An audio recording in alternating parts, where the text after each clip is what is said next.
Assalamualaikum warahmatullahi wabarakatuh. Pada kesempatan kali ini, kelompok kami ingin menjelaskan tentang AM, EM Mixture Model. Nah, itu tugas dari Machine Learning fase kelima. Sebelumnya, saya ingin memperkenalkan anggota kelompok saya terlebih dahulu. Yang pertama ada Jaran Ramadhani, kedua Kasirajul Maskur, tiga Leonardo Tegarsuan, keempat Muhammad Fadli Azuri, kelima Bagus Adriwandana, keenam Anindya Sekar Paramita, dan yang terakhir saya sendiri, Ezi Oktopradiki. Yang pertama, saya ingin menjelaskan terlebih dahulu apa itu definisi dari EM, Expectation Maximization Mixture Model.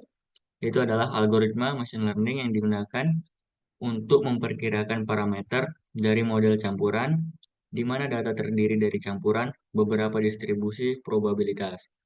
Nah, algoritma IM bekerja dengan menghitung probabilitas model dan kemudian mengestimasi model tersebut berdasarkan data yang tersedia. Model campuran adalah model statistik yang digunakan untuk menggambarkan data yang berasal dari campuran beberapa distribusi probabilitas. Kemudian tujuan dari IM Mixture Model ini adalah untuk menentukan model campuran yang paling baik untuk menggambarkan data. Nah, algoritma ini terdiri dari dua tahap, yaitu yang pertama tahap ekspektasi dan yang kedua adalah tahap maksimisasi. Pada tahap ekspektasi, IM Mixture Model menghitung probabilitas bahwa setiap titik data berasal dari setiap komponen distribusi probabilitas dalam campuran, dengan memperkirakan parameter model campuran. Dan pada tahap maksimisasi, algoritma menghitung parameter model yang optimal dengan memaksimalkan likelihood data yang diperoleh dari tahap ekspektasi. Dalam algoritma ini juga, setiap kelompok atau klaster dianggap sebagai campuran beberapa distribusi probabilitas. Yang pertama, tahap A atau expectation dilakukan untuk memperkirakan probabilitas bahwa setiap titik data termasuk ke dalam setiap kelompok atau klaster yang berbeda. Kemudian, tahap M atau maximization dilakukan untuk mengestimasi parameter model campuran, misalnya rata-rata dan simpangan baku, berdasarkan probabilitas yang diperkirakan pada tahap E. Setelah menghitung parameter model yang baru, algoritma EM melakukan iterasi dan melakukan kembali tahap E dan tahap M sampai konvergensi, yaitu ketika perbedaan antara dua iterasi berturut-turut tidak lagi signifikan. Nah, keuntungan dari algoritma ini juga adalah kemampuannya untuk mengatasi data yang berada dalam campuran beberapa distribusi probabilitas yang berbeda, dan kemampuan untuk menentukan jumlah kelompok atau klaster secara otomatis. Namun, algoritma ini juga memiliki kelemahan, yaitu sensitivitas terhadap inisialisasi parameter awal dan dapat memiliki kecenderungan untuk terjebak di dalam optimum lokal. Kemudian kita masuk pada eh, topik yang kedua, yaitu jenis-jenis dari EM Mixture Model. Yang pertama ada Gaussian Mixture Model atau disingkat dengan GMM. Nah, definisi dari GMM ini merupakan jenis EM Mixture Model yang paling umum digunakan, di mana setiap komponen distribusi probabilitas dalam campuran adalah distribusi Gaussian atau normal. GMM digunakan untuk memodelkan data yang kontinu dan berdimensi tinggi, seperti gambar atau suara. Pada GMM, setiap distribusi Gaussian mewakili sebuah komponen dalam model campuran. Setiap komponen memiliki mean dan kovarian yang berbeda, dan bobot atau weight yang menentukan seberapa sering komponen tersebut muncul dalam data. Proses untuk mengestimasi parameter GMM dimulai dengan memilih jumlah komponen yang optimal untuk menggambarkan data. Kemudian, tahap ekspektasi dari algoritma IM digunakan untuk menghitung probabilitas bahwa setiap titik data berasal dari setiap komponen distribusi Gaussian dalam campuran dengan memperkirakan parameter model campuran. Bisa dilihat di bawah ini adalah contoh gambar atau diagram dari GMM itu sendiri. Kemudian yang kedua adalah Hidden Markov Model atau disingkat dengan HMM. Hidden Markov Model adalah EM Mixture Model yang digunakan untuk memodelkan data berurutan. seperti data suara atau teks. HMM terdiri dari sejumlah keadaan tersembunyi yang menggambarkan keadaan sistem dan setiap keadaan memiliki distribusi probabilitas yang berbeda. Pada HMM ini, terdapat dua jenis node dalam model, yaitu node state dan node transisi. Node state menggambarkan state tersembunyi pada suatu waktu tertentu, sementara node transisi menggambarkan kemungkinan perpindahan antara state pada waktu yang berbeda. HMM memiliki banyak aplikasi, seperti pengenalan suara, pemrosesan bahasa alami, pengenalan tulisan tangan, dan analisis sinyal waktu diskrit. Misalnya, HMM dapat digunakan untuk mengenali kata dalam suara manusia dengan memodelkan setiap kata sebagai state tersembunyi dan menganalisis observasi suara yang berkaitan dengan setiap kata. Untuk contoh dari diagramnya bisa dilihat pada gambar berikut. Kemudian masuk ke jenis yang ketiga yaitu Mixture of Experts atau disingkat dengan MOE. Mixture of Experts merupakan jenis IM mixture model yang digunakan untuk memodelkan data yang kompleks, seperti data yang memiliki banyak parameter atau data yang memiliki struktur yang rumit. MOE menggabungkan beberapa model eksponensial kecil untuk memperkirakan model yang lebih kompleks. Pada MOE, terdapat beberapa model kecil yang disebut sebagai expert. Masing-masing mengambil tanggung jawab untuk memodelkan bagian data tertentu. Setiap expert memiliki domain keahlian yang berbeda, dan biasanya didefinisikan sebagai sebuah jaringan saraf, atau neural network, atau model statistik lainnya. Nah, setiap expert dan gate diatur melalui proses pelatihan, di mana IM Mixture Model digunakan untuk memperkirakan parameter untuk setiap modelnya. Pada tahap ekspektasi, algoritma menghitung probabilitas bahwa setiap titik data diberikan ke setiap expert dan gate. Dan pada tahap maksimisasi, algoritma memperbarui parameter untuk setiap expert dan gate dengan memaksimalkan likelihood data. Nah, di bawah ini adalah contoh gambar atau diagram dari Mixture of Experts. Lalu kita masuk ke jenis yang keempat adalah Dirichlet Process Mixture Model atau disingkat dengan DPMM. Dirichlet Process Mixture Model adalah jenis IM Mixture Model yang digunakan untuk memodelkan data dengan jumlah komponen yang tidak diketahui atau tidak tetap. DPMM dapat digunakan untuk memodelkan data yang kontinu maupun diskrit. Nah, pada DPMM terdapat distribusi prior Dirichlet Process yang mengatur jumlah klaster yang mungkin dalam data. DPMM juga menggabungkan distribusi Gaussian atau distribusi lainnya untuk memperkirakan distribusi data pada setiap klaster. DPMM menggunakan proses Bayesian untuk memperkirakan parameter model dan mendapatkan posterior distribution pada jumlah klaster. DPMM memiliki kemampuan untuk mengatasi masalah jumlah klaster yang tidak diketahui dan dapat menentukan jumlah klaster secara otomatis, sesuai dengan data yang diberikan.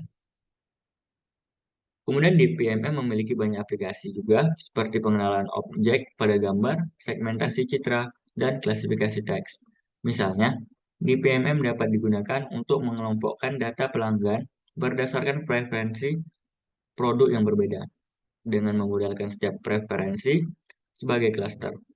DPMM juga dapat digunakan untuk mengelompokkan teks dalam kategori berbeda, dengan memodelkan setiap kategori sebagai klaster. Bisa dilihat pada diagram di bawah ini adalah contoh dari DPMM. Selanjutnya akan dijelaskan oleh rekan saya. Baik, terima kasih. Kemudian dilanjutkan pada laten Dirichlet allocation atau LDA. Jenis ini adalah salah satu dari mixture model yang digunakan untuk menganalisis topik pada data teks, di mana setiap dokumen dianggap sebagai campuran dari beberapa topik. LDA sendiri mengasumsikan bahwa setiap kata dalam dokumen dihasilkan dari salah satu topik dalam campuran. LDA sendiri menggunakan distribusi Dirichlet untuk menggambarkan distribusi probabilitas pada setiap topik dan kata di dalam dokumen. LDA juga menggunakan proses Bayesian untuk menentukan parameter model dan mendapatkan posterior distribution. pada setiap topik dan kata di dalam dokumen.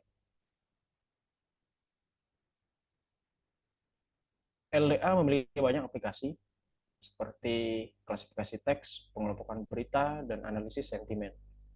Misalnya, LDA dapat digunakan untuk mengelompokkan dokumen berita dalam topik-topik yang berbeda, seperti politik, olahraga, dan ekonomi. LDA juga dapat digunakan untuk analisis sentimen pada dokumen teks dengan memodelkan sentimen positif dan negatif sebagai topik-topik yang berbeda. Untuk gambarannya bisa dilihat pada gambar A dan gambar B. Nah, kita lanjutkan pada studi kasus terkait penghitungan manual dari contoh salah satu jenis pada IM mixture model. Baiklah, sebelumnya dari jabaran yang telah kami jabarkan tadi di atas, kami telah mempersiapkan beberapa data. Bisa diperhatikan pada nilai-nilai di bawah, yang mana nilai ini sendiri adalah list dari nilai-nilai numerical, yang mana ini merupakan bilangan real atau tipe data float yang diturunkan secara menaik maksudnya. Mulai dari nilai terkecil yaitu 0,2 hingga nilai terbesar dengan nilai 1,7. Daftar ini sendiri digunakan sebagai input atau output dalam pemrograman komputer. Bisa dilanjutkan.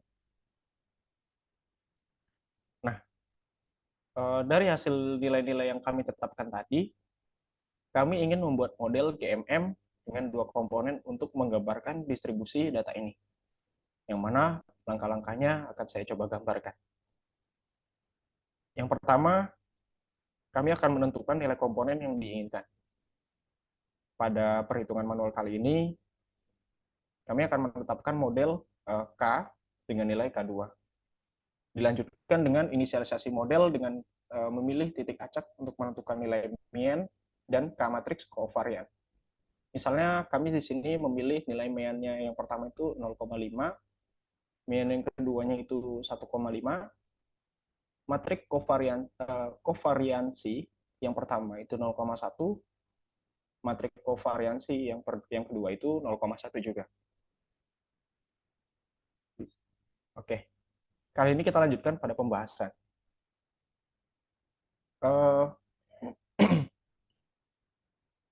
Nah, yang pertama, kita akan menghitung probabilitas responsibilitas setiap titik pada data dari masing-masing komponen GMM. Ini dilakukan untuk ini akan menggunakan rumus probabilitas Gaussian untuk setiap komponen. Dihitung dengan menggunakan nilai mean dan kovariansi yang diperkirakan sebelumnya. Misal, kita menggunakan rumus probabilitas Gaussian sebagai berikut. Saya akan menjelaskan rumus yang kami tetapkan di sini. Baiklah, rumus ini sendiri merupakan persamaan matematika yang mempresentasikan distribusi normal multivariat, atau biasanya disebut multivariate normal distribution. Persamaan ini digunakan untuk menghitung probabilitas bahwa sebuah vektor acak dengan nilai tertentu, atau di sini kami menetapkan nilai X, yang dihasilkan dari suatu populasi dengan nilai rata-rata mean-nya atau V dan matrik kovariannya yang dideterminankan.